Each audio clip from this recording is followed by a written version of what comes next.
Now, each Sunday at this time, we're going to have a look at the big stories and the big issues in crime this week. And, of course, to guide you through it all is Jackie Hames, who served with the Met for 30 years. Morning, Jackie. Morning, good to see Stephen. you, as always. And we're starting with a day in the life of Surrey Search and Rescue. Now, most people, of course, have heard of Mountain Rescue, of course, of the incredible work they do, or Coast Guard Rescue, but perhaps not of its sister Lowland Rescue. Now, Surrey Search and Rescue are members of this group. The 4-year-old team of 70 volunteers spend their spare time helping police find missing people. They're available 24 hours a day, 365 days a year, and they're trained in searching woodland, farmland, town centres, as well as water areas. And they were deployed, actually, to help people caught up in the floods earlier this year. Now, clearly an incredible team, Jackie. You've spent a bit of time with these guys, haven't you? Yeah, I spent an afternoon with them, as you can see there, just looking at what they can achieve. And in fact, when you think about it, they've been called out 70 times already this year. You know, that's a big demand on people who are just volunteers, giving up their holidays and their days off in order to serve the public and look for missing, vulnerable people and children. And here's the report.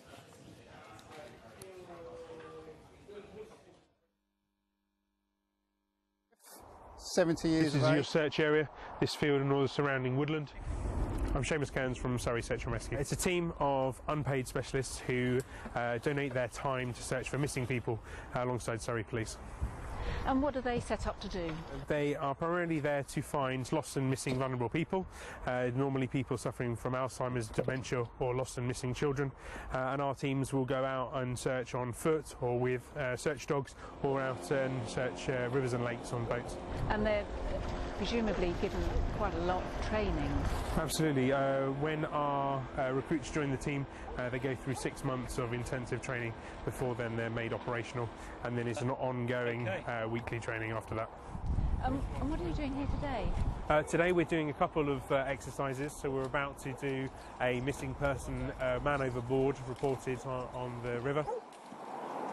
Control boat 1, go ahead, over. Yes. Exercise, men overboard, lining the river. Take first, eh? Yeah.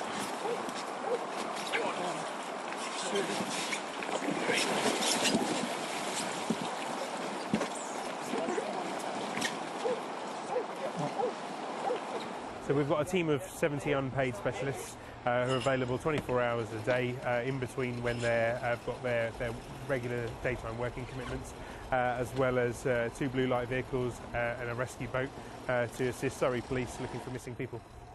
You say unpaid assistance. You're talking about volunteers, I suppose, aren't you? All our guys give their time and their expert knowledge absolutely free of charge. And how are you funded? Completely by donations and grants. We don't receive any money from the government, so it's all from people's kind donations. And how challenging was it for the unit during the awful floods we had just a few months ago around this area? It was quite difficult. It was a 7-day deployment, sort of 12-hour shifts out there on the water. We had neighbouring teams coming in to assist us, and there was a lot of rescuing people from their homes, and then towards the later part of the week bringing medicine, food, water supplies out to the people that had decided to stick it through. Just making sure everything's all right. Yeah, no worries. Leave you to it, guys, then. Thanks very much. Okay, guys. We're looking for a Barry Smith, 70 years of age. He has dementia. Hasn't taken his meds recently. It's been about a day and a half.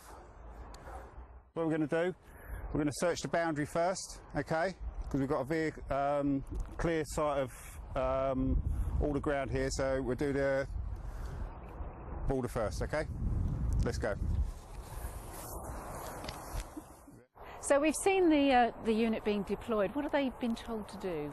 They're now looking for a missing man. Has been reported and missing in the early hours of this morning from a care home. So the team will now search through the areas of woodland and heathland in the area, hopefully trying to find him on this regular walking route of his. And how do they go about that?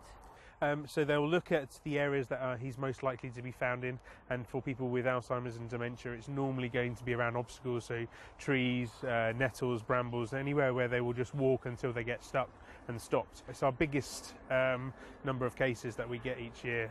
More than 50% of our call-outs are for the elderly who are suffering from Alzheimer's or dementia. How often do you get called out?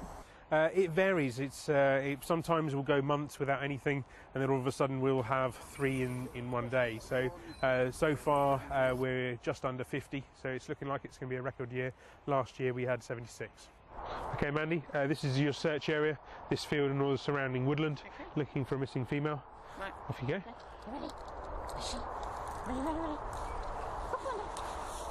So we've got 6 operational dogs in the team at the moment, and another 6 in training. And what are they trained to do? They're trained to find missing people. So Sakari is an air scenting dog. They're trained to find any human scent. So that could be the missing person we're looking for, and occasionally they could even find someone we're not looking for. You can use any type of dog for this. We see police dogs, with German Shepherds, but you could use any type for this. Yes, presumably. yeah, definitely. We've got tiny little dogs out to the great big dogs like Sakari.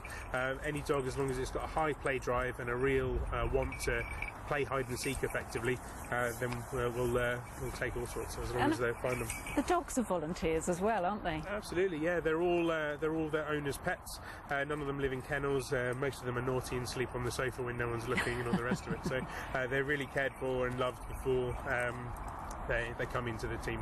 They're not specifically search and rescue dogs since birth.